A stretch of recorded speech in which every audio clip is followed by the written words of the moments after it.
Welcome back, folks, to another episode of Infinite Podcast. I'm your host, and with me, as always, is the prankster-in-chief, Simon. Today, we're diving into some historical humor, mate. April Fools in medieval times. Can you imagine pulling a prank with a jester hat on? They actually moved New Year's from March to January, which totally switched up the April Fool's game. Jokes must have been epic, or maybe just straight-up horrifying by modern standards. Time for a history lesson in hilarity, don't you think? You think swapping dates is nuts, Joe? Imagine some medieval dude showing up to party in March for New Year's, and everyone's like, bro, you're 3 months late. Talk about a long-running prank. And the jests back then. Forget whoopee cushions. Try like, hey, go fetch me water from that bucket. But surprise, it's actually boar's blood. Classic, right? A mix of humor and maybe a tad gruesome for our tastes today. Hey, if you're just tuning in, we're chatting about the wild world of April Fools back in the medieval days. So like, New Year's was in March, right? And then bam, it moves to January, leaving all this space for pranks in April. We're talking no mere whoopee cushions. Imagine being sent for water and ending up with a bucket of boar's blood. Hello, that's their idea of a knee slapper. It's kind of gruesome, but also pretty clever.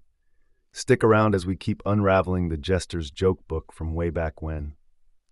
So, speaking of pranks and like being clever, I gotta tell you about this time in high school. We had this teacher, Mr. Thompson, right? And he was notorious for pop quizzes.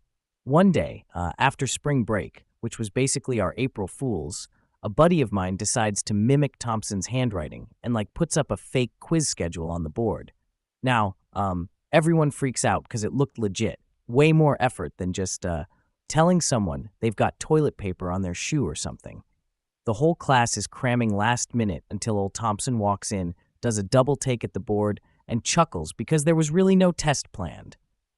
That moment, dude, it was hilarious and horrifying all at once. Sort of how those medieval folks must have felt with their intense jests, you know? Oh man, Simon, that's a riot. But I gotta push back. See, these medieval pranks, they weren't just written jests. We're talking epic public spectacles. Take this, for instance. There was one where a town crier would announce some amazing event, like a donkey flying, right? People would run to see, and there'd be nothing. A complete fool's errand. Now compare that to your high school prank. It's clever, sure, but it's small scale, buddy. Medieval folks, they went hard with their jokes. It's like, imagine the entire school getting punked, grades at stake. The horror-comedy balance is a delicate art even they knew how to work with. Just goes to show, human nature, we've always loved a good laugh, even if it's kind of messed up. Oh wow, a whole town barefoot chasing after flying donkeys, Joe? That's way out there. Makes my high school prank sound like child's play. But has it ever occurred to you that maybe, just maybe, we got it all wrong?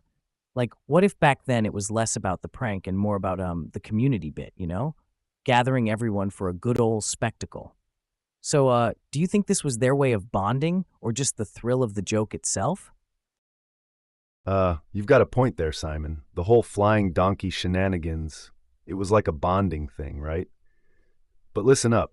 The fools of olden times weren't just about laughs. They had this role in society, poking fun at the nobles without losing their heads, literally. These pranks and spectacles, they were like social commentaries where everyone from peasants to lords could get in on the joke. Well, most times anyway. So yeah, it's that community vibe, but it also needed a clever spin. Tossing humor and critique around. A jester's got to be careful, right? And here's the thing. While we're pulling pranks with plastic spiders now, back then, folks had to commit to a full day's hustle. It's intense for sure, but it's their way of shaking off the seriousness of medieval life.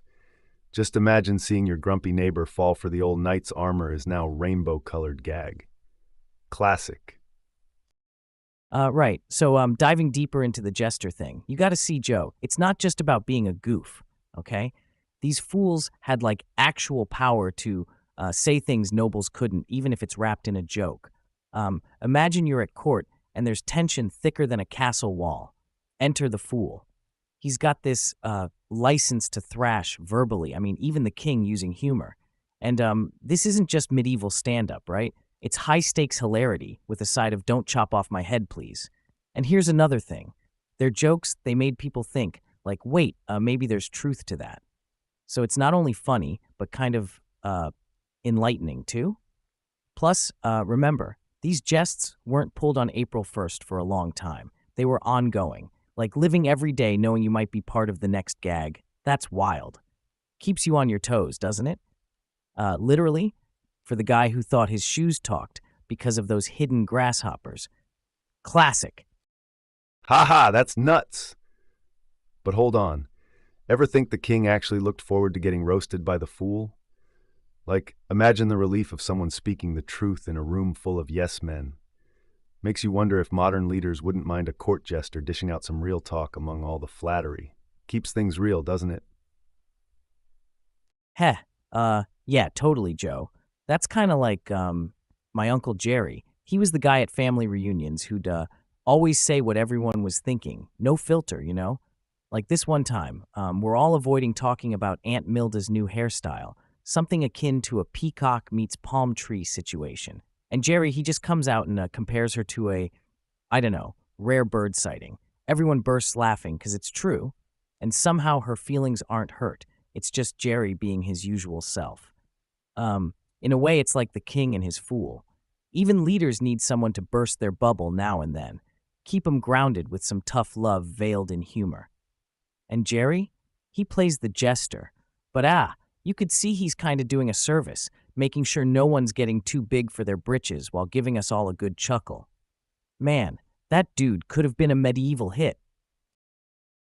Okay, Simon, I see your point with Uncle Jerry being the family's straight shooter, but imagine him in a medieval castle, right? The stakes are way higher there.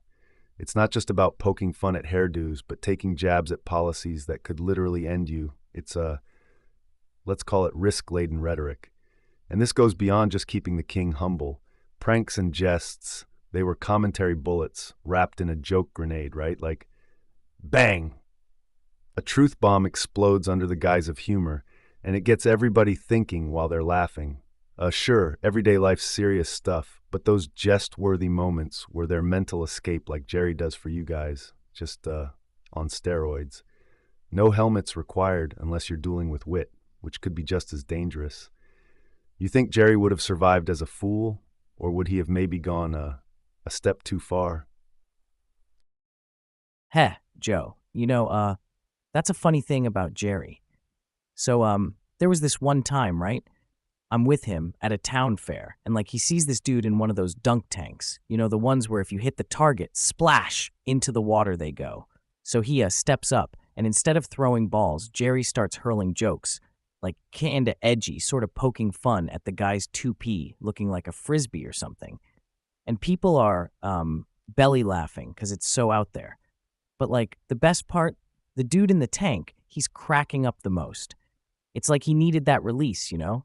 Sure, Jerry almost crossed the line once or twice, but somehow pulled back just before things got heated. That moment, it kind of reminded me of your medieval jesters, dancing on the edge with their words. I think Jerry, he'd have been legendary back then. Like he knew when to serve the truth sandwich without turning it into a knuckle sandwich. You feel me? He'd slip in the critique all swaddled in laughs. Just, knowing where the line is. I guess that's what made jesters and guys like Jerry the real deal in any era. Hey, speaking of lines, I reckon medieval jesters could have taken Jerry's game, lassoing the truth and roping in the humor, and gone full rodeo with it, leaping right over what we'd call too far today without breaking a sweat. Now that's a trick for the ages. Hang on a sec. It's not just back in medieval times or with Jerry at the fair. Like, take that spaghetti tree thing from the BBC. Whoa. There was no rodeo there, but man, they had folks thinking pasta grew on trees and you could just pluck your dinner off branches. Can you imagine? It's wild how believable stuff can be when it seems all official like on TV. Man, I wish I could have seen the look on people's faces, like spaghetti harvest is bad this year due to noodle weevils. Huh? Guess it shows if you package anything just right, even the smartest cookie might crumble and think, hey, maybe? Wild, huh? Okay, Simon. The spaghetti tree hoax. Classic. But hold up, here's the twist. People back then weren't as media savvy, right? Look at War of the Worlds in 1938. Folks thought Martians were actually invading. A broadcast could cause mass hysteria because folks trusted the radio like the gospel. It comes down to context. You throw a fake newsreel about spaghetti trees into an era when TV was like virtually unchallenged, and bang, you've got yourself a recipe for nationwide face palms. It's all about packaging. Slice through skepticism with some official-looking footage, a confident voiceover, and you're in, man. But where do we draw the line between a good gag and causing chaos? There's funny haha and there's funny uh-oh, like stirring up actual panic. Balance is key, or else it's not just noodle weevils we'd have to worry about, but the fabric of trust unraveling, thread by tiny thread. Right, so there's this story. I think it really gets what you're saying. So, a few years back in my neighborhood, someone cooking up a storm of rumors said a celebrity was moving in next door, like big name, right?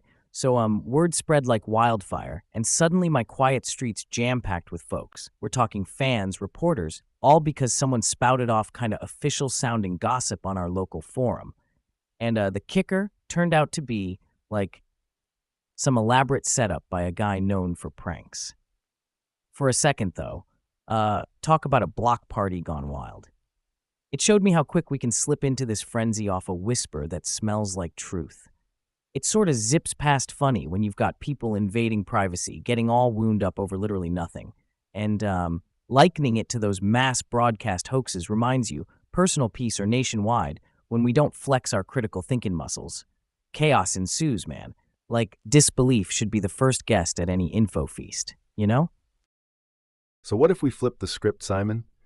I mean, transforming April Fools into a day of outrageous truths nobody would believe, like this one. Did you know turtles can breathe through their butts? No joke. Truth is stranger than fiction, man. That's where things get really interesting.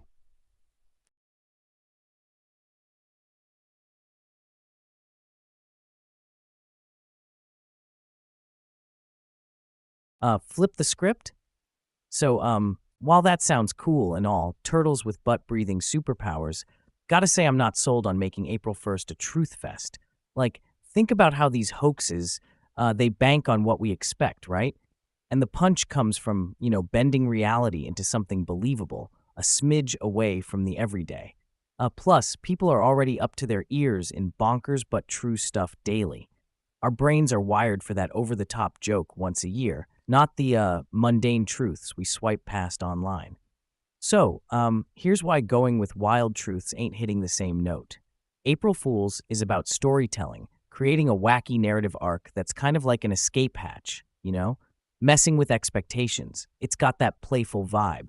Tossing in actual facts could just blend with the clutter or fall flat because our brains aren't on high alert for truths. They're anticipating the gag. The spark that's lit by fiction flirting with the edge of possibility, not the other way round. But imagine flipping that expectation once more. A rumor that sounds like your classic April Fool's joke, except it turns out dead true. What if the disguised truth is so outrageous, we'd have people double take all day? Now that's a plot twist.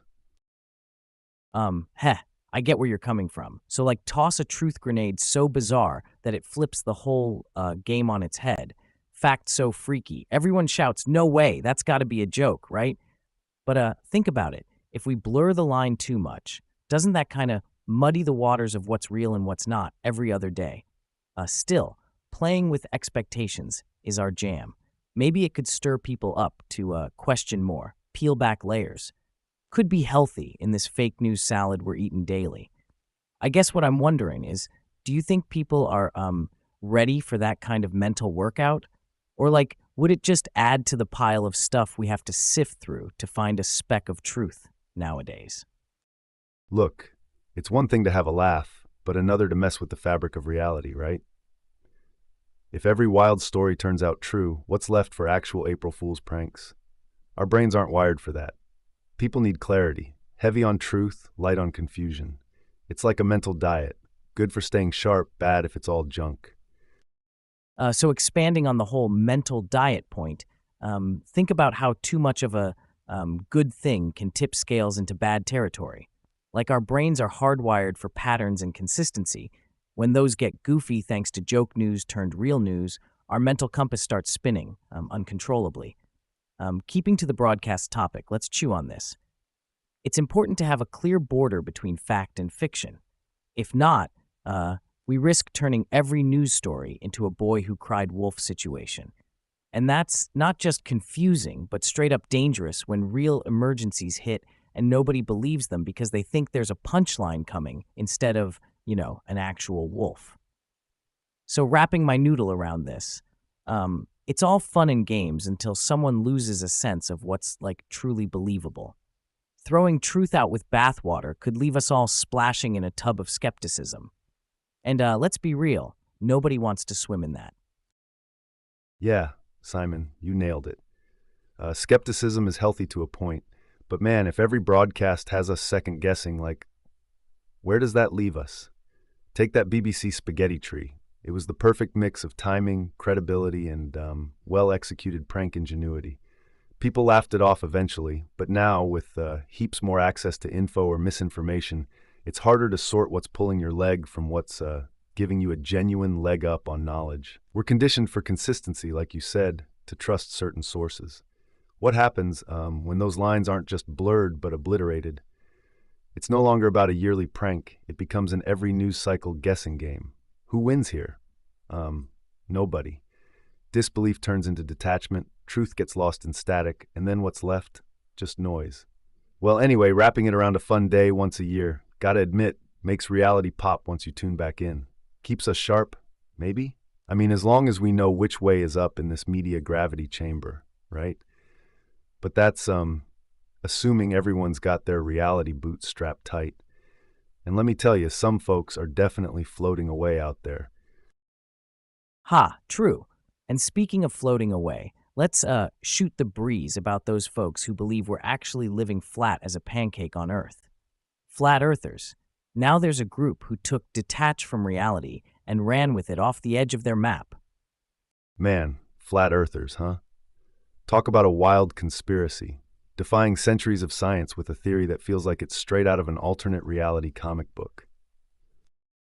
Man, the whole flat Earth thing, it reminds me of this. Time. My Uncle Al tried convincing the whole family that he'd won the lottery. I mean, picture it. Thanksgiving dinner, he's got this. Dead serious look, shows us a winning ticket, and lays out his plan to buy an island. So like half the fam is flipping out, starting to plan life as new age millionaires. Now, Uncle Al, he's not known for being Mr. Truthful. Let's be real.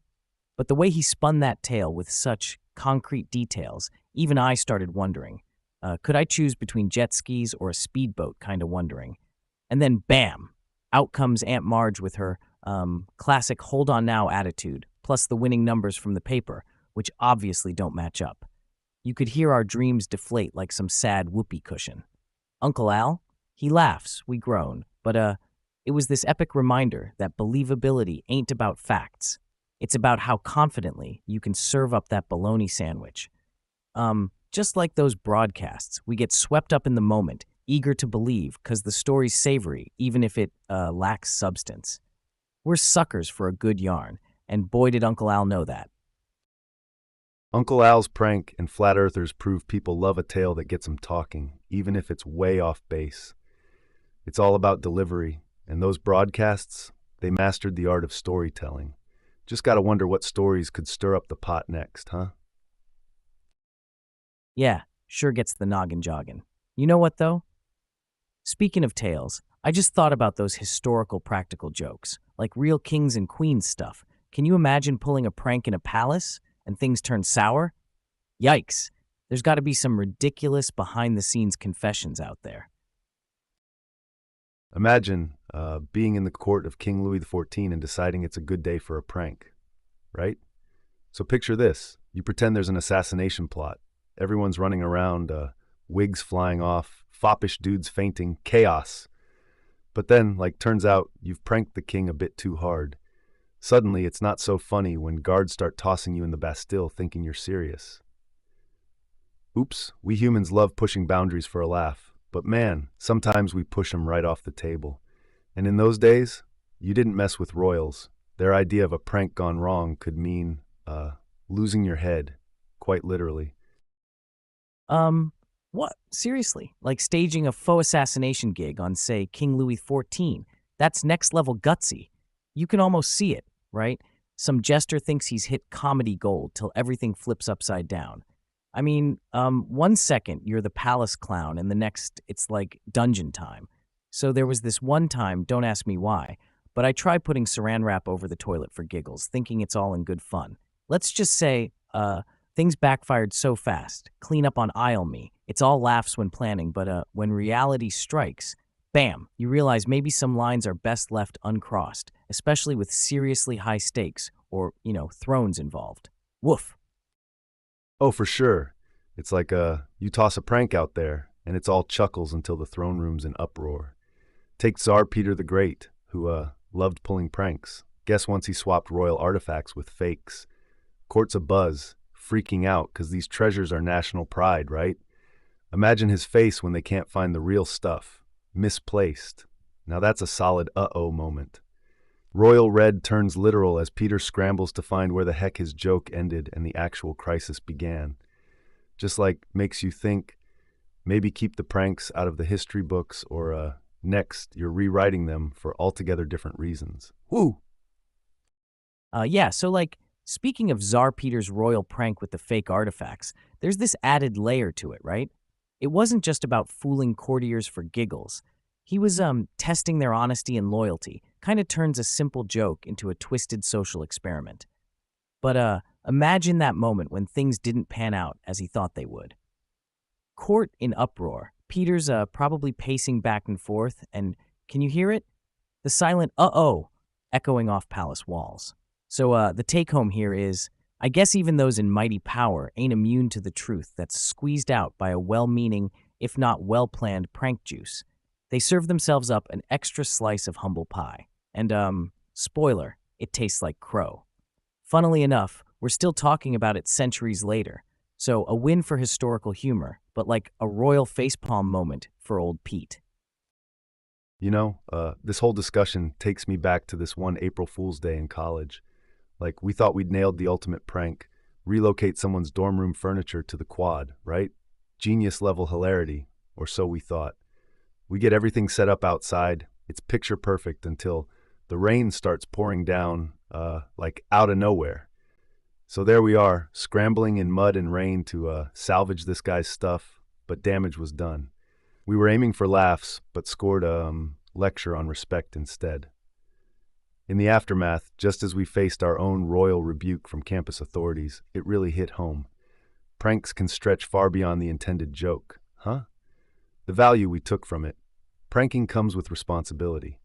You gotta weigh the potential chaos against the chuckles or be ready to pay the piper when things head south. Oh man, I totally get that. It's like Prank's law. For every action, there's an equal and opposite, mess to clean up. Makes me think of how one harmless prank can flip into a slapstick disaster movie, with us as the clueless extras, right? Yep, just like that time with the dorm room, what starts as a chuckle fest can morph into a full-blown disaster flick. I remember another stunt, right? A buddy decides to fill our RA's room with balloons. Not harmful, he thinks. But a plot twist, one of them had a reaction to latex. So there we are in this I Love Lucy level fiasco, frantically popping hundreds of balloons. Man, talk about your all-time backfires. It sort of lays it out, doesn't it? There's always a line, and pranks kind of dance on it. Sometimes you're the prankster, other times you're grabbing pins in panic. Makes for a good story, though, if nothing else. Totally, it's like pranks are a coin flip between legendary laughs and legendary fails. Our latex saga? Perfect proof. But hey, that's what makes for unforgettable stories. As for pranking, guess sometimes you gotta ask, to balloon or not to balloon? Got any more epic prank fails up your sleeve, Joe? Speaking of pranks and chaos, it's like our own modern ritual that's been around forever, right? I mean, think about it. Deception isn't new. It's in our myths, with gods like Loki or Anansi spinning their lies into legend. They were the OG pranksters. Now we've got memes, same trick, just digital wrapping paper. And April Fools, It's like that one day we kind of nod to those old gods, giving people a chance to thumb their noses at the man without getting fired. It's our yearly free pass to dip our toes into deceit's pool while still playing nice in society's sandbox. It makes me wonder if our little dance with deception on April Fools is partly why we're sort of lax with truth sometimes. Like, do these annual shenanigans make us more chill about bending reality the rest of the year? Or maybe they just keep our inner trickster god on a leash. What do you think, Simon? Wow, that's kind of wild when you think about it. Like the whole idea of pranks and deception, going from old-timey gods to us messing around with memes. That's bonkers. Makes you realize how deep this prankster rabbit hole goes. So you're saying there's this old school vibe where gods like Loki and Anansi were weaving their lies way before we even knew what a meme was.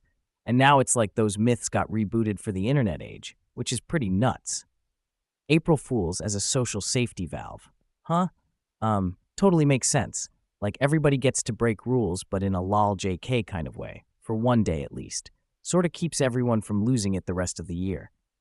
And our view on truth and lies because of this, I guess being chill with bending reality once in a while might make us a little more flexible overall. But hey, if we've been playing this game since Aphrodite's days, maybe it's just part of who we are, you know? Keeps things spicy or terrifying, depending on your prank history. Absolutely spicy and terrifying. Take NFTs, the newest trickster in town, selling digital smoke and calling it art. Reality's got nothing on the internet's Hall of Mirrors, huh? Man, NFTs are wild, right? Like you're buying what? Pixel promises it's the ultimate magic act, pulling real cash out of thin digital air. Art's art, but when it goes full matrix, that's next level. Oh, NFTs? Like, you mean those digital thingamajigs that everyone's hyping up? So let me get this straight. You're telling me folks are shelling out real dough for essentially bitmaps with a blockchain receipt? That's like peak modern Loki mischief if I ever heard it. Art or not, buddy, it's a heck of a sleight of hand making scarcity out of thin air. Man, the game's changed, but the players, same old tricksters, just new masks. Woo! I mean, when you think about it, what's the real difference between Loki getting his kicks turning into a salmon and someone today turning a meme into bank? But still, doesn't it kind of feel like we're losing the plot here? Like those old myths had tricksters teaching lessons or turning worlds upside down for some divine purpose, you know? And now, we've got folks betting big on cyber tokens that might just poof, vanish in a click. It's deception with a modern twist. But let's be real for a sec. Are we learning anything from these new digital pranks? Or is it just this cycle of hype where everyone's looking to outdo last season's trickster tale without the moral of the story? I don't know, man. Seems like there's got to be more to it than watching who can pull the wool over internet eyes the best, right? You're hitting the nail on the head there, Simon. It's like we've swapped out those meaty myths, right? The ones with lessons and chaos for a divine reason, for memes and NFTs. It's not quite the same. I mean, Loki turning into a salmon had layers, trickery, but also damn clever survival. And now it's all about who can be slyer in the digital age. Sure, there's skill in building these modern myths, like crafting the perfect meme that goes viral. But what's the takeaway? Where's the moral of the story? We've got the deception part down pat. Maybe it's time to think about what we should be learning from it all. Well, Joe, you've got a point. Creating these viral sensations is trickster work for sure. But moral of the story? Does it get likes or just vanish into the void?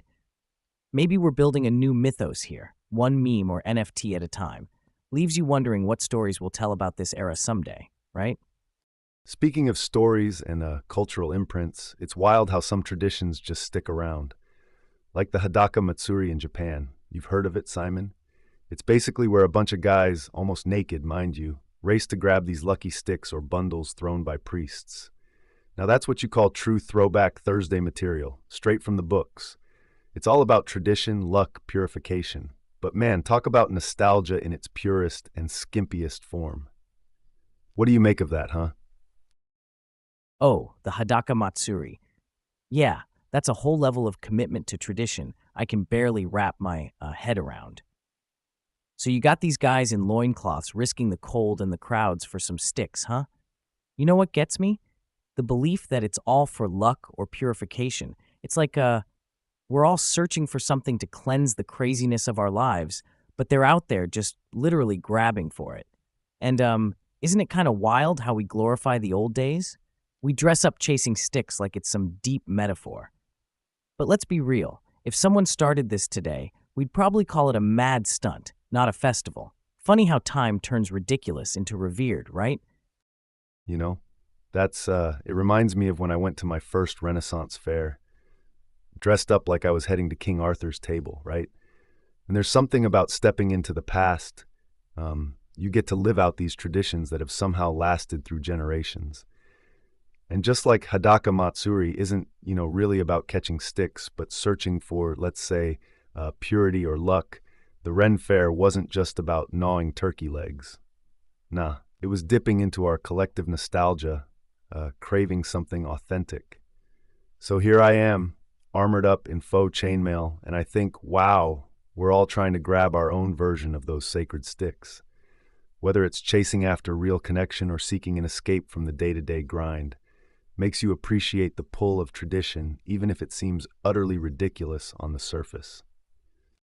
Yeah, sure. The Ren Fair armor bit, totally get it. But let's be honest, how many of us would really charge half naked into a crowd for luck nowadays? The Hadaka Matsuri's got some quirks we might not translate well today. And about authenticity, at a Ren Fair or Naked Festival, we gotta ask, is it authentic or just our rose-tinted glasses making the past look shiny? Like, are we actually experiencing what it was to live back then, or just play acting in nostalgia's sandbox because it feels, I don't know, cool? We glamorize traditional but ignore the inconvenient bits. Kinda like Instagram, right? You only slap on the filter that makes everything look epic. No one's showing the bathroom breaks in chainmail, that's for sure. So, gotta wonder, is chasing traditions real connection or just escapism with extra steps? Bathroom breaks and chainmail, huh? That's an image. But you're spot on, man. Tradition's a filter. We show off the epic, hide the gritty. Could be why we're so nostalgic for the past. We remember the feasts, not the famines. Yeah, so when you dive into traditions like the Hadaka Matsuri, it's all this grand spectacle, right? But we do gotta remember, there's always more behind that, like the physical effort it takes to participate in those nearly nude dashes for sticks. There's history in every slip in the mud. And then think about the Ren Fair. We're chomping down on giant turkey legs, not thinking about the nitty-gritty of Renaissance life. No one's getting the plague or dealing with no plumbing. It's a cleaned-up version. We're cherry-picking the past. So my point's kind of like remembering these festivals or time periods keeps things alive, sure, but adding modern spins, keeping only the cool bits, it's like nostalgia goggles in full force, letting us escape today's buzz, focusing instead on simpler times. But they weren't all simple, just easier to digest in small, fancier-looking bites, you know what I mean? That whole cherry picking thing reminds me of the time I took a trip to Japan during festival season. So there I am, right? And I decide to go this small village's Matsuri, like way off the tourist track. The energy there was wild, and there's this real sense of community. But here's the deal. As an outsider, man, I could only scratch the surface. Like I could mimic the moves, shout with the crowd, catch a glimpse of something that felt historical and authentic. But when I left, it hit me. I had just tapped into a moment but missed decades of context. I learned something, though. The fest was more than fun. It was a bond. Families passing traditions, tales of good fortune, resolve through each generation. Sure, we see the spectacle, because that's what sells postcards. But behind that, man, it's rich. Makes me think maybe part of understanding tradition is accepting the gaps in our grasp, right? You hit the nail, Joe, but let's spin this. We look at something like the Hadaka Matsuri and think, wow, tradition, history. But is it possible we're just tourists in time? Like playing dress up in history's closet without really understanding the clothes? Sure, there's bonding, families passing down stories and all that jazz. Yet I can't help thinking, are unity and fun things too simplistic for us outsiders to latch onto? Maybe we need to admit, that gap you talked about, it's huge. We're peeking through a keyhole at these traditions, getting a slice of the spectacle, while the real meat of it stays with the locals. Their connection runs deep, like roots in the ground. So maybe the cherry picking isn't just nostalgia, it's a necessity, because those full stories might just overwhelm us. But man, it doesn't mean we stop trying to get it or enjoy the ride, even if we're just skimming the surface, right? Because even if we can't grasp it all, there's something addicting in the attempt, throwing ourselves into another world, even if just for a second. Makes you wonder then, what would locals at the Hadaka Matsuri think if they watched us chasing hot dogs at a county fair? Same spectacle, different stage, huh? Oh, talking about local festivals and chasing things for fun, have you ever seen that cheese rolling event they have in England? I mean, what's with humans and running after stuff? There they are, tumbling down a hill after a wheel of cheese. It's bonkers, but hey, it pulls crowds from everywhere to watch this controlled chaos in action. Crazy as it sounds, this cheese-chasing thing is serious business. Forget the chuckles. People train for it like athletes, no joke. We've got a wheel of double Gloucester speeding down Cooper's Hill, and folks literally hurl themselves after it. There's glory in that chaos, sure, but man, they earn every bruise with some pretty gnarly spills. Injuries? More common than not. But here's what gets me. The community rallies around it. Ambulances on standby, yet it's a tradition, passion that keeps them coming back. And tourists, they eat it up because it's pure, unadulterated English eccentricity turned up to 11. Makes you realize, for the love of fun or cheese, we're willing to throw caution and ourselves downhill, right? All right, Joe, sure, people chasing cheese is proper madcap stuff, but come on, training for it like Olympians? I get tradition and all that, but hurling yourself down a hill for some dairy, can't help thinking it's a bit much. Speaking of injuries, it's like signing up for a bruise buffet, and the community support, is it enthusiasm or just looking out for the clearly bonkers?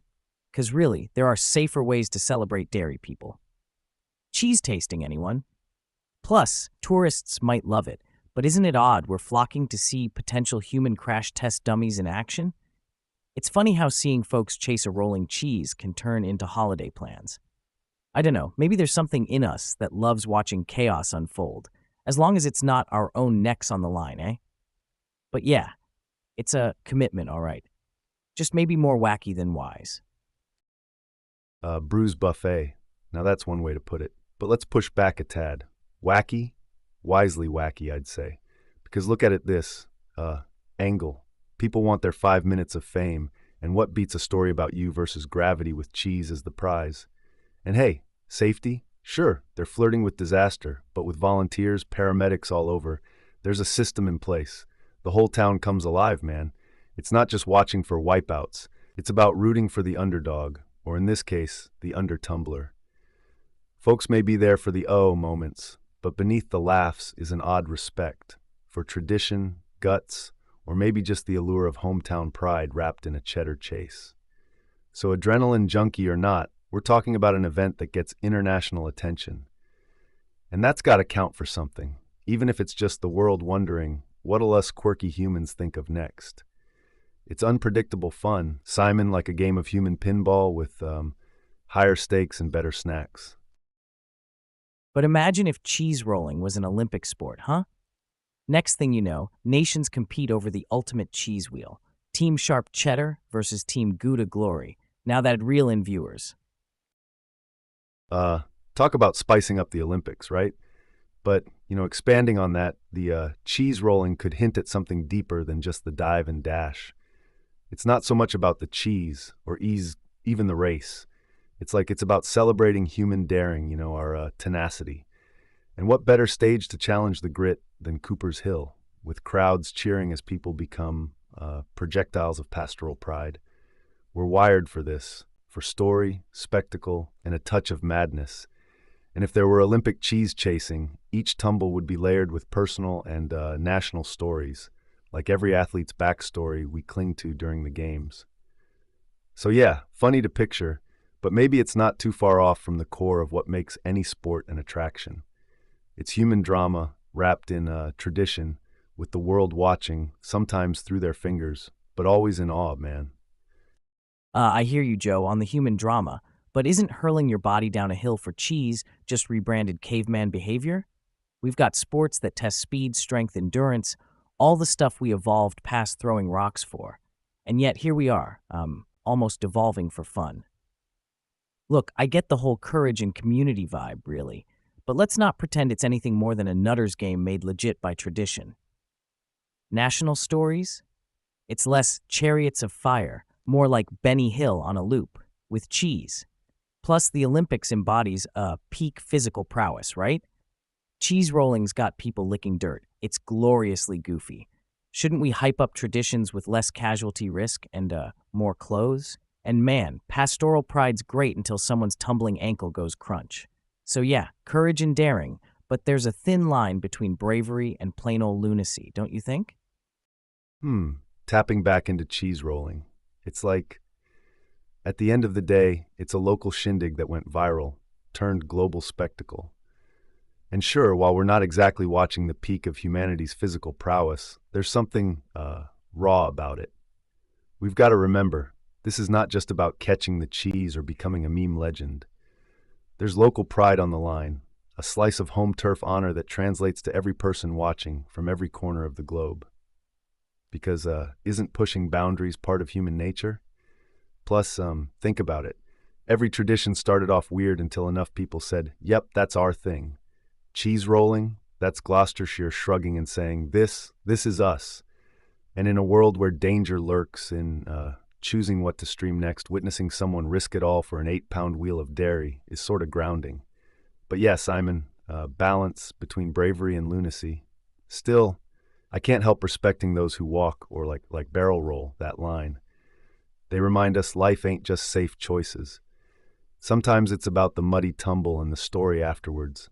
Let's face it, everyone loves a good story, even when it ends with grass stains and, well, less dignity than you started with. Not just a good story, Joe. It gets you thinking. If we value safety over risk that much, are we missing out? No great tale started with, so I played it safe and nothing happened. Risk's the salt of life, Simon. Without it, everything's just a bit bland, right? Life's not just about survival. It's those hold my beer moments that make for the best tales. Hold my beer or hold my cheese wheel? Sure, we need a dash of risk for the spice of life. But there's risk, and then there's hurling yourself down a steep hill for funsies. Let's not forget some folks end up in casts, or worse. But hey, you're right about the stories. They're everything, making memories by doing the undone. But, is it really worth it if you can't walk to the pub afterwards to tell that tale? And this local pride thing, it's beautiful. Until someone video calls from a hospital bed, all because of tradition and a chase for cheese.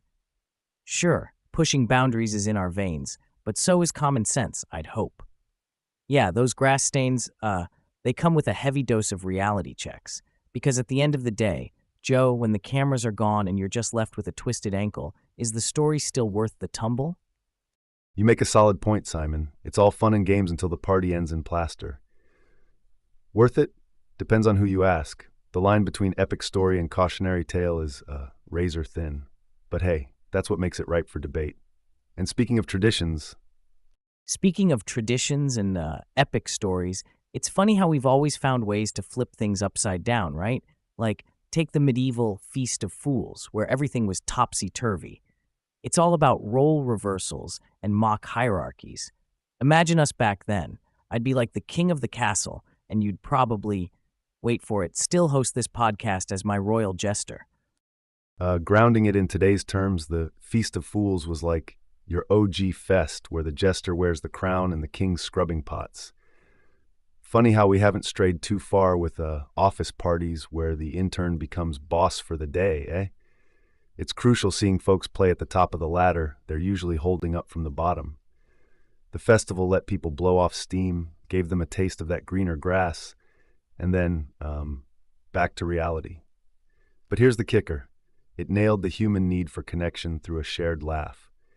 Even now, we love a good role reversal tale. Keeps us all sane knowing we can turn the tables, even if just in jest. You reckon it was like a medieval rom-com, huh? King for a day keeps the pitchforks away? But let's poke at this. Wasn't the Feast of Fools a bit patronizing? Like, here, be king for a minute, now back to your hovel. It quenched that thirst for power, but wasn't it also a tease? A funny one, no doubt, but still. Now we celebrate with parties where the intern's boss, sure, but the next morning, what's changed? Still fetching coffee. It's like saying, dream on, but don't sleep in. Reality bites hard and early. Yet I get the whole connection thing. We gotta laugh together, or else we're just, like, silently seething. Shared chuckles build bonds, absolutely.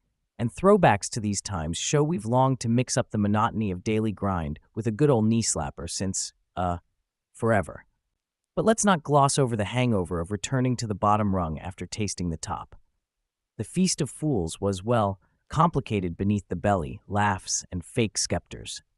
And maybe that's why it worked, because it echoed real life, letting folks vent without actually upsetting the apple cart. So yeah, communal stitches from laughing too hard, but waking up to the same old can kind of sting, you know? Imagine if that Feast of Fools mentality stuck around year-round, huh? Now that'd be something, everyone just swapping jobs whenever. Chaos? Sure, but what stories we'd have then? All right. For those just tuning in, we're getting a kick out of talking about this wacky medieval holiday called the Feast of Fools. Imagine one day where all is flipped, your boss doing intern work and the interns running the show. It was a time when folks could pretend, laugh at the craziness, and just be someone else for a bit. We've been yapping about how this festival let off steam and got everyone duking it out with jokes instead of, real swords, keeping the peace through punchlines. And yeah, laugh it up, but back to business once the sun's up, right? So the feast, the real OG of role reversals, made sure the kingdom stayed tight-knit by letting everyone taste power with a side of humor. Just a lighthearted poke at life's hierarchies, keeping things grounded while sparking one heck of a community-wide chuckle fest.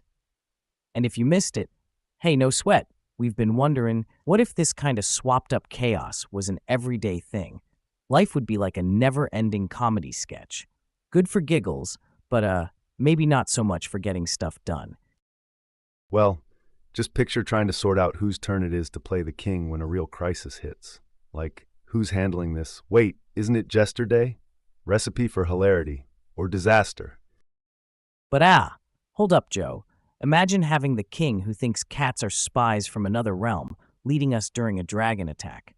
The village is toasty, and King Whiskers is interrogating Mittens. It sure would make history books more, colorful? Yet it underlines this. Chaos can be comic gold, but only when there ain't real fires, literal or figurative. The Feast of Fools was great because it was a break from reality, not an alternative to it, right? Picture this. You're mid-feast, laughing at Jester Jeff's decree that all cats must wear paw bells, then bam, a wild boar crashes the party, and it ain't there for leftovers. Now everyone's looking for Knight Bob, but oh no, he traded his sword for a lute, thinking it was all just tomfoolery, like. So yeah, mix-ups might tickle the funny bone till we're rolling, but when push comes to shove, oh lordy, we need folks who know what they're doing. We love these medieval memes because life was hard, and laughter was like, cheaper than therapy. The Feast of Fools? Sure, it's like a reminder that silliness has its place. It greases up the cogs of society, keeps gears turning smooth. Just gotta ease off before the whole cart wobbles apart, you know? So let's tip our fool's caps to controlled chaos that pulls us together through a hearty guffaw. 'Cause let's face it, even knights gotta chuckle before they, joust it out. Yeah, and those medieval memes make me think, what if we modernize the Feast of Fools into a yearly global event? Just imagine world leaders swapping roles for a day. Now that's a sitcom waiting to happen. It's funny, all this talk of medieval mayhem makes me think of even older party times. You know, like the Romans with their wild Saturnalia fest? It's where masters served slaves and gifts practically rained down from wherever Roman gods hung out. That was another level of role reversals. Those dudes really knew how to cut loose. Has modern life got something similar, though? Apart from the odd fancy dress pub crawl or Halloween, do we let our hair down like they did back in toga times? Or are our own feasts of fools just watered down spritzers compared to the full bodied wine of Roman revelries? Well, Simon, I remember this one time. My buddies and I decided to throw a holiday bash. We had this idea just flipping everything on its head, right? So the boss of our group, he's like handing out drinks and snacks, totally in the servant role. And there's me, usually keeping things tight and organized, letting loose, karaoke king for the night. Not my usual jam at all. My rendition of Living on a Prayer was, let's just say, enthusiastically off key. But you know what? It was liberating, like a weight off. This shindig we cooked up was tame compared to those ancient ragers, but it gave us all some breathing room from the usual dynamics. I guess we were unconsciously tipping our hats to those lost liberties of Saturnalia, just letting that inner rebel out without the threat of real-world consequences. It felt kind of crucial, like life's pressure valve needed loosening, reminding each other that there's more to us than our day-to-day personas. And that gift-giving part, nothing says I see you like a joke present that gets everyone cracking up. So yeah, while today's society may seem strict, we still find our ways to escape, if only just through small acts of rebellion against our own roles. It's not Saturnalia, but maybe it's enough to keep things interesting. Man, just imagine if casual Fridays turned into Saturnalia Saturdays. Whole cities in togas throwing white elephant gift exchanges and bosses washing their employees' cars. Look, Saturnalia Saturdays sounds epic and all, but let's be honest, toga tailoring ain't everyone's forte. And, imagine the chaos at the car wash. Bosses with zero clue how to operate a high-pressure hose. You're basically asking for a sudsy disaster film starring the folks from accounting. Sure, it'd be a laugh riot, but these escapades might just highlight why those Romans had it on lock. They knew when to schedule their mayhem, right around the winter solstice. Everything goes wild, then bam, back to business as usual. Social norms are like elastic bands. Stretch them too far, too often, and they'll either snap or lose their hold. Our version of the Saturnalian release valve, maybe not togas and chaos daily, but special occasions where we can let down our hair, even if that just means kicking back in jeans on Friday. True, but lazing in jeans ain't quite the same thrill as flipping the world on its head. Gotta spice up those specials days before life feels like an endless loop of lattes and laptops. So there was this one year, right, where my buddies and I were all feeling that same kind of like daily grind burnout. We decided, no more lattes and laptops for a sec. We took off to this cabin in the woods. No tech, no work talk, nothing. We spent our days doing stuff we'd never usually do, like I'm talking cooking over an open fire, trying to fish even though none of us had ever really fished before, telling stories under the stars, the works. And one night, we ended up throwing together this makeshift banquet outside. It's pitch black aside from our campfire, and we're dressed in the most ridiculous outfits we could find in our bags, 'cause why not? Giving ourselves these grand titles as we pretend to toast like ancient lords, liberating laughter echoing into the sky. It was just letting loose in a way we hadn't in forever. For those few days, we lived on our own terms. No expectations, no roles, just friends creating memories. And when we got back to the whole latte laptop loop, something had shifted, like we felt recharged, remembered there's room for spontaneity, even within routine. That escapade showed me how crucial these breaks are from our scripted lives. A hint of Saturnalian spirit, if you will, to remind us who we are beyond our job titles. And man, did it spice things up. That's wild. Roughing it, medieval style, with makeshift robes and royal titles. Bet that trip turned you guys from desk jockeys to knights of the round picnic table. More like knights of the rickety fold-out table. But yeah, it's one thing to play pretend with beers and barbecues, but another to think about everyday life breaking out in Saturnalias left and right. Folks might love the sound of it, but imagine trying to get anything sorted in that kind of world. I bet after a few weeks of wacky role swaps and nonstop partying, even if we're talking more casual than actual Saturnalia level wild, we'd probably start craving some normalcy. There's excitement in chaos, sure, but also this comfort in routine that we tend to take for granted. So when we flirt with the past, wearing togas and letting our hair down, because why not? Remember, those old Romans wrapped it all up tight when the festival was over. They understood the value of a cosmic reset better than anyone, but they also knew you couldn't live every day like the universe was turned on its head. It's about balance, spicing life up now and then without, knocking the whole spice rack over. Sometimes I think, if my dog held a feast of fools and I fetched for him, he'd just lounge all day thinking, finally the humans trained. Taking that point further, and this runs deep, those Saturnalian festivities didn't just offer a break from the day-to-day grind. They were like critical psychological pressure valves like we talked about. But there's more to it, because what it really did was preserve social order by temporarily tossing it upside down. The Romans weren't just partying hard for the heck of it. By giving themselves permission to cross lines and boundaries they normally couldn't, they were acknowledging those lines in a weird way. It's sort of like saying, hey, look how funny it is when we don't follow the rules, which actually reinforces the rules, because everyone gets that it's just for a short while. And then afterwards, folks might even stick to norms tighter than before, because they got a taste of what it's like without them. It's a clever bit of reverse psychology woven into their culture. A sanctioned chance to let loose means less need for unsanctioned breaks in life's structure outside festival times. Keeps people humming along their Roman ways without getting too restless, or at the very least, delays that restlessness till next winter's wildness rolls around again. So yeah, these lost liberties of Rome, they weren't just about turning the social structure on its head. There was purpose behind the partying, to shake things up just enough that when everything settled back down, it stayed down. As for modern society, maybe that's something we're still figuring out, how to really hit refresh and stay sane without having our own version of world turned upside down days.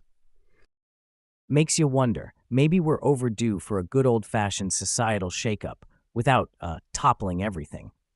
Like an escape room, but we're all escaping routine instead of a themed dungeon. Speaking of escaping routine, it's wild how even ancient civilizations like the Minoans had their own lavish getaways, feasts in grand palaces like Knossos. Makes you think about the first big-shot hosts. What kind of gourmet exploits do you reckon they pulled off with their labyrinthine kitchens? Oh man, Joe, ancient grub at Knossos? That's a brain tickler. I'm picturing some Iron Chef action, but with like bronze knives and stone grills. You've got your Minoan head chef whipping up wild boar or whatever, tossing olives and figs around like confetti. Archaeologists reckon they were pretty crafty with their ingredients. They must have had feasts of legend if we're still gabbing about it today. And those guys didn't have Google recipes or food processors. They went full MacGyver in the kitchen. Could you imagine what King Minos would say seeing our electric mixers? By the gods, what sorcery is this? But seriously, sometimes I wonder if that Minoan feast magic was part Pella, part potluck, with a dash of use whatever the heck you can find in Crete's pantry. Just shows, whether it's Bronze Age or binge-watching Netflix age, chowing down together's been at the heart of having a good time forever. That's quite an image, Simon, but let's not romanticize Minoan culinary skills too much. Sure, they didn't have food processors and they were crafty, but their feasts weren't just a free-for-all. We're talking about a highly sophisticated civilization. They cultivated olives, figs, grains, and legumes. Plus, saffron, there's evidence of its use in frescoes. So flavor-wise, they were no strangers to, how should I put it, zesty cuisine. And let me tell you, the cooking gear wasn't some Bronze Age easy-bake oven either.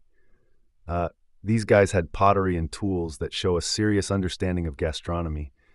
Like archaeologists found all these stone mills and pots designed for slow-cooking stews. And don't even get me started on their seafood. Dolphins, eels, mussels. These finds suggest that Minoans were gourmands of the ancient world. So sure, King Minos would freak at a modern mixer, but imagine what he'd think if you swapped his complex, methodical meal prep with our instant ramen or microwave dinners. He'd probably be like, by Poseidon's trident, where is the craft, the artistry? Honestly, these feasts from olden times, they show us more than just what folks ate. They are like culinary snapshots of societies, values, social structures. A Minoan banquet wasn't just grub, it was like a spectacle symbolizing abundance, power, and a cultural finesse, I suppose. Makes me respect a well-prepared dish even more. Heh, imagine inviting a Minoan to a modern-day potluck. You think old King Minos' chef would sneak in some of that millennia-old secret saffron sauce to school us all? Oh, absolutely. And while everyone's busy with their casseroles and slow cooker recipes, this Minoan mastermind be flexing his ancient culinary muscles with a dish that's got history and mystery baked right in. So, that talk about ancient eats really takes me back to this cooking class I took on vacation in Greece, right? The instructor was like this old school Cretan lady who ran the show like we were her kitchen apprentices. And she's teaching us how to make these dishes that have been in her family for generations. We're using all these techniques that probably haven't changed much since King Minos' time, like grinding spices by hand and cooking with this terracotta pot over an open flame. And here I am, used to my microwave meals, suddenly feeling connected to these age-old traditions. The best part, though, was when we all sat down and ate together. It's like traveling back through time, every bite filled with stories, the same way those Minoan feasts must have been. There was a sense of continuity, like I was taking part in something timeless. That's a lovely picture you've painted there, Simon. Sitting and breaking bread, all communal like in Greece. But let's not get lost in the rosy haze of nostalgia. When we talk about those ancient cooking methods, man, they're fascinating from a historical standpoint, but they've got limitations. We often romanticize the good old days, but forget stuff like consistent heat control or even food safety was likely haphazard. Your microwave meal might lack an epic backstory, but it comes with modern perks like nutrition info and convenience. And hey, just because something's age-old doesn't mean it's untouchable. Traditions are meant to evolve. Even your instructor's family recipes have likely changed, getting bits added or dropped as each generation puts their stamp on them. Sure, eating those traditional dishes gives us a little time travel thrill. But I gotta press back. Pal, a true homage to the past isn't just repetition, it's taking those ancient flavors, understanding their essence, and then giving them new life in our current fast-paced world. Keeps the taste buds guessing and history present. Like they say, the best way to respect tradition might be to refresh it, not just rehash it. I'll toss this one in then. Every microwaved meal today could be a future archaeologist's treasure. Makes that lonely late-night burrito kind of significant, huh? Yeah, like imagine 1,000 years from now, right? Some future archaeologist dusting off a perfectly preserved microwave burrito. They're all excited, going, an exquisite artifact of the early 21st century. You can really feel the solitude in the delicate fusion of cheese and bean. It's sort of endearing when you think about it. But seriously, every simple meal we eat does tell a story. Maybe not as epic as those Minoan feasts with their secret sauces and all that jazz, but there's something universally human about chowing down on whatever's available, even if it's just a zap-and-go snack. And who knows, that lonely late-night burrito could totally be a relic of today's on-the-move culture. It makes me feel kind of humbled, you know? It's so easy to overlook the things we see every day. But these moments and meals, they're as much a part of our story as the banquets and battles we read about in history books. And someday, they'll be just as fascinating to someone trying to piece together what life was like here and now. If our junk food is tomorrow's artifact, does that make a fast food joint like a museum with a drive-through? That's a fun way to put it. And hey, speaking of special dining experiences in museums, Simon, did you ever hear about those secret supper clubs? Talk about an exclusive menu and venue. Some even say these spots were the actual modern playgrounds for historical secret societies. You're messing with me, right? Feels like the food version of Fight Club. First rule of Supper Club, you do not talk about Supper Club. I mean, it's kind of thrilling to think about a rogue dinner party with a dash of mystery and maybe some ancient society secrets sprinkled in, like secret seasoning. Perfect recipe for intrigue. Just my taste.